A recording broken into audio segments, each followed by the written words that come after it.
Times का global network और शुरुआत करते हैं बुलेटिन की एक बड़ी खबर के साथ। सुप्रीम कोर्ट में आज मुर्शिदाबाद हिंसा पर सुनवाई होनी है। सुप्रीम कोर्ट की निगरानी में एसआईटी जांच की मांग की गई है। मुर्शिदाबाद हिंसा में कुल 3 लोगों की मौत हुई थी।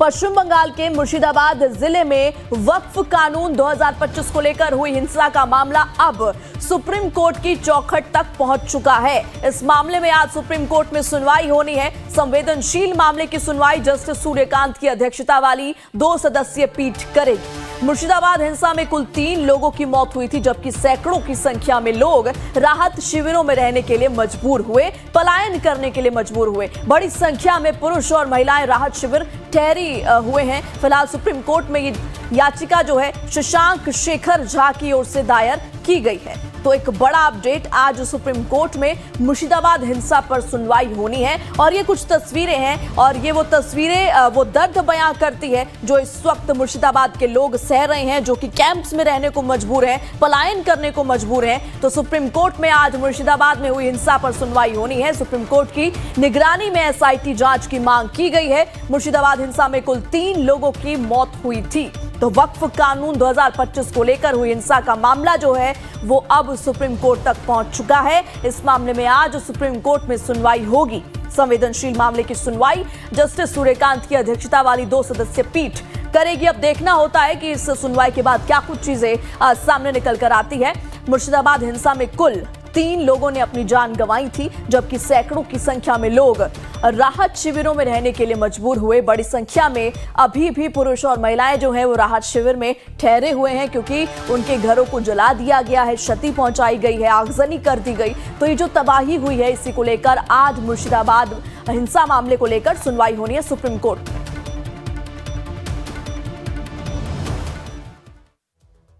मुर्शिदाबाद में हिंसा के बाद जिंदगी फिर से पटरी पर लौट रही है। दूसरी तरफ हिंसा पर सियासत भी तेज हो गई है। बीजेपी ने ममता सरकार के खिलाफ मोर्चा खोल दिया है। इस बीच इंतजार राज्यपाल और एनसीडब्ल्यू के रिपोर्ट का है, क्योंकि इस रिपोर्ट से वो सच्चाई सामने आएगी जो अब तक पर्दे में है। एक रिपोर्ट।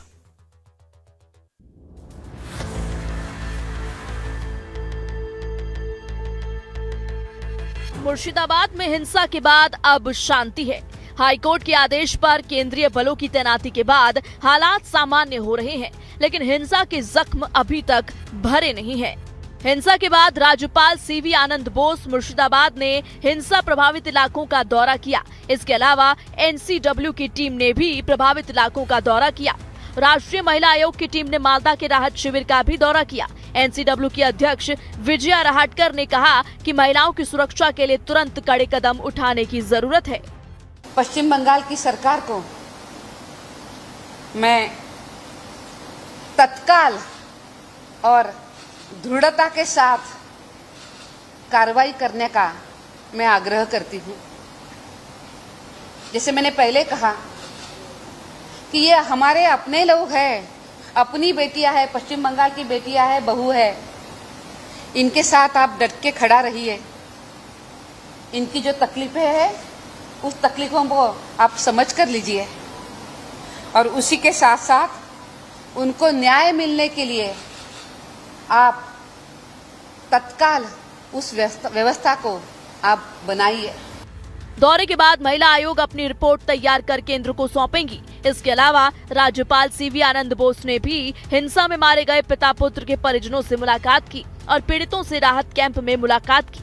अब इंतजार राज्यपाल की रिपोर्ट का है। इससे पहले राज्यपाल सीवी आनंद बोस ने कहा था कि लोगों का व्यवस्था से भरोसा उठता जा रहा है। पहले चुनावों के दौरान हिंसा होती थी, अब ये आम हो गई है। एक वर्ग दूसरे पर अपनी ताकत थोपने की कोशिश कर रहा है। स्थानीय लोगों ने अपनी सुरक्षा सुनिश्चित करने के लिए अपनी मांगे रखी हैं। मैं अपनी रिपोर्ट केंद्र और राज्य सरकार के साथ साझा करूंगा। फिलहाल इसे सार्वजनिक नहीं किया जा सकता। दौरे के दौरान राज्यपाल से हिंसा प्रभावित लोगों ने स्थायी बीएसएफ कैंप की मांग भी की है। बीजेपी मुर्शिदाबाद हिंसा पर ममता सरकार पर हमलावर है।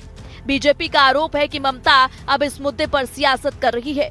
ये जो सत्य है इसको छुपाने का ममता बनर्जी बहुत कोशिश किए थे कि कोई ना जाए, लेकिन गवर्नर ने सुना नहीं। गवर्नर पहुंच गया और 2 कमीशन, एक women commission, human right commission, दोनों कमीशन जब पहुंच गया सारे सच निकाल के बाहर आ गया कैसे चुन चुन के हिंदू घर को आग लगाया, उसको लूटा गया, दुकान लूटे गए, हत्या किया गया।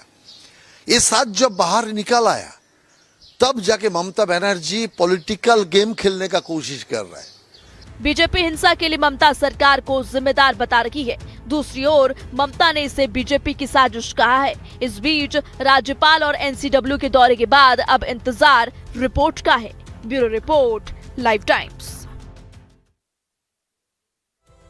अमेरिका दौरे पर कांग्रेस नेता राहुल गांधी